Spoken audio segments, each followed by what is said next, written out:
Il libro di Roberto Vannacci, il caso editoriale dell'anno, meritava un controcanto. Tutto si può pensare infatti tranne che prenderne sotto gamba il successo, trattando con sufficienza quella che pure è una palese operazione di marketing politico, anche se con una valenza in più al di là delle boutade e del ridicolo, la rivendicazione di una diversità antropologica reazionaria.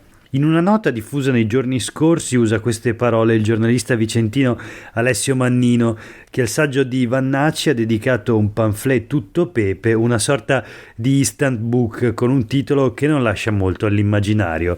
Vannacci al contrario, stroncatura senza pregiudizi di un libro comicamente tragico. Questo è Sveglia Veneto, il primo podcast dedicato all'informazione vista da nord-est. Io sono Jack Calcetto, oggi è venerdì 29 settembre 2023. La prima notizia del giorno riguarda il libro scritto dal giornalista vicentino Alessio Mannino in risposta al saggio del generale Vannacci.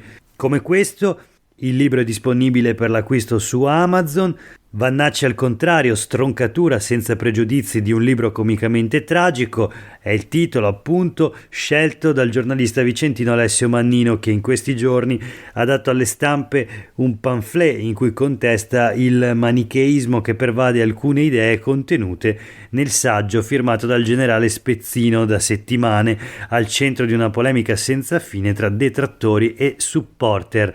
La notizia sulle pagine di Vicenza Today in un articolo del giornalista Marco Milioni. Ma noi voltiamo pagina, proseguiamo la rassegna stampa di oggi con alcune notizie, non molte a dire la verità, in questo venerdì. La prima sulle pagine del Gazzettino, siamo nella provincia di Trento. Trovata morta l'orsa F-36, era ricercata per la cattura. Gli animalisti chiedono chiarezza. Condannata dalla provincia di Trento e poi salvata dal TAR, la femmina sarà ora sottoposta agli esami dello zoo profilattico.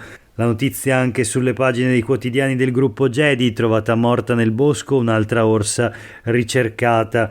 F-36 aveva dimostrato atteggiamenti aggressivi e la provincia la voleva abbattere. Il TAR ha fermato i forestali, ma l'animale ha fatto lo stesso una brutta fine. Stessa sorte era capitata ad M62, quindi l'ostilità del Trentino per gli animali selvatici, scrive nel titolo Lorenzo Basso nel suo articolo per i quotidiani del gruppo Gedi. Mistero sulle cause del decesso, animalisti convinti sia l'esito di un'azione dei bracconieri.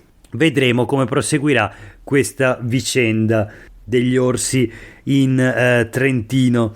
Nel frattempo, un'altra notizia sulle pagine del Corriere del Veneto: nel bar che multa chi bestemmia, tutto ai poveri, ma il prete dice no.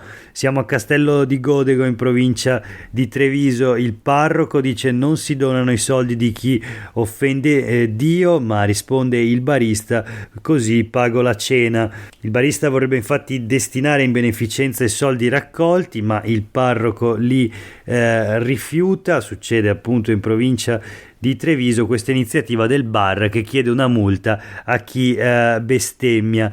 E poi chiudiamo la rassegna stampa di oggi, appunto molto breve, con una notizia che riguarda i nodi politici della regione. Uno in particolare, la superstrada pedemontana veneta. Allora leggiamo sui quotidiani del gruppo Gedi: la regione sulla superstrada pedemontana veneta, non riconosciamo maggiori costi ad ora. Questa la dichiarazione, nessuna concessione a lavorare più a lungo, ma è bufera politica. Il Partito Democratico risponde alla regione: se fossero stati rispettati i tempi, i prezzi non sarebbero saliti.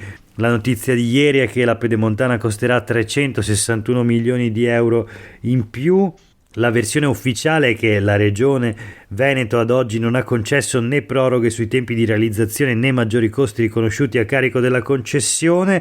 Lo precisano gli uffici regionali del settore infrastrutture, quindi detto in altri termini, la regione Veneto non ha mai accordato a Pedemontana Veneta SPA una proroga dei tempi di realizzazione del tracciato, né ha riconosciuto ad oggi, però sottolineano i quotidiani del gruppo Gedi, i maggiori costi di realizzazione rispetto a quanto preventivato nel 2021, costi extra che la concessionaria ha quantificato in 361,2 milioni di euro.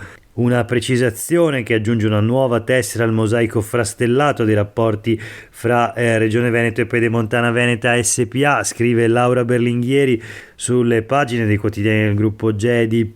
L'opposizione in Consiglio regionale attacca con il Partito Democratico che sostiene alla SIS, la concessionaria, la regione non deve dare €1 in più per la realizzazione della Pedemontana, perché se la concessionaria avesse rispettato il cronoprogramma della terza convenzione del 2017 i lavori sarebbero terminati ben prima del Covid e della guerra in Ucraina. In sintesi, la società adesso non si ritroverebbe di fronte a costi extra di oltre 361 milioni di euro dovuti alla nuova congiuntura economica. In tutto un progetto che le opposizioni considerano un buco nero, così ad esempio Andrea Zanoni, consigliere regionale del PD, cita i mancati introiti da pedaggi a causa di uno scarsissimo flusso di traffico, essendo stato garantito alla SIS un canone da 12 miliardi di euro per i prossimi 39 anni. La partita è ancora tutta aperta e per oggi è davvero tutto. Grazie per aver ascoltato questa puntata di Sveglia Veneto. Il podcast torna come sempre lunedì mattina. Nel frattempo a tutte e tutti voi un buon fine settimana.